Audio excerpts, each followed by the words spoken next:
Our kids deserve a safe place to learn, and that is our priority, to protect the safety of the children and of the school officials. With school starting back, we want to continue to remind parents and remind students that they do have access to the P3 Tips app, which is an app which was placed on each of the school district's devices last year to give children access to report situations anonymously. That communicates directly with Crime Stopper and comes to us in a very efficient manner. The school district also have their No Bullying app or See Something app. We always encourage students, if they see something, to say something. Give us an opportunity to investigate and determine whether there is a threat or not, or criminal activity afoot. We want to make sure that students are safe when they leave home until they return home. Part of that is safety getting to school and from school. For those that actually ride the school bus, they need to make sure when they're walking to the bus stop that they take a direct path to the bus stop. They don't need to stop in open fields or go behind vacant or abandoned buildings or anything.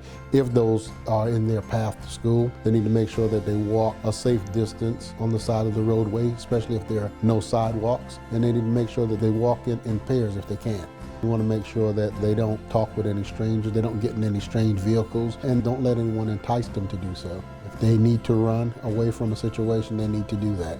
While riding a school bus, they need to be on their best behavior. The lives of many children are in the hands of the bus driver, and the bus driver definitely don't need to be distracted by individuals that are misbehaving on the bus. So they need to make sure that they're sitting in their seats that they're assigned to sit in, or they're sitting in a seat if they don't have assigned seats, and that they're on their best behavior. We do want to make sure that those parents that are dropping off their children at school, that they're dropping off their children close as they can to the building. And we want to make sure that those that are walking to school or riding their bicycles to school, that they adhere to traffic laws and also crossing the street and crosswalks if there are one available.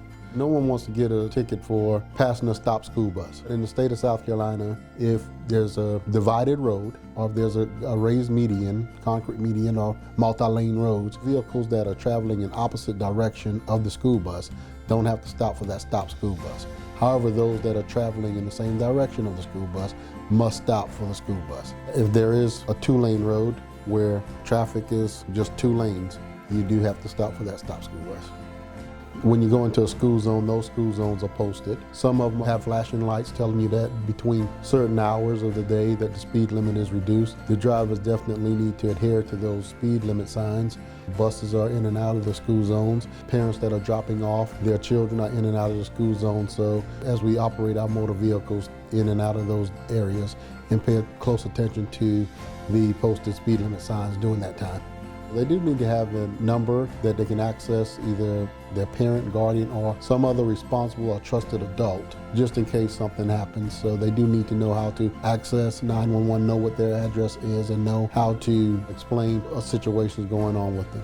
We do have the school resource officers in our high school and middle schools throughout the county.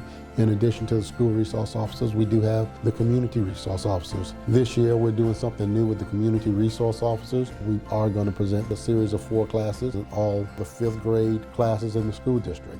We coordinate regularly with Beaufort County school district officials and other schools as well to ensure that we have a consistent message and we're getting the right information out to parents. If there is a public safety threat or a threat to school safety identified, we'll get that information out as soon as possible through Nixle and on our Facebook page.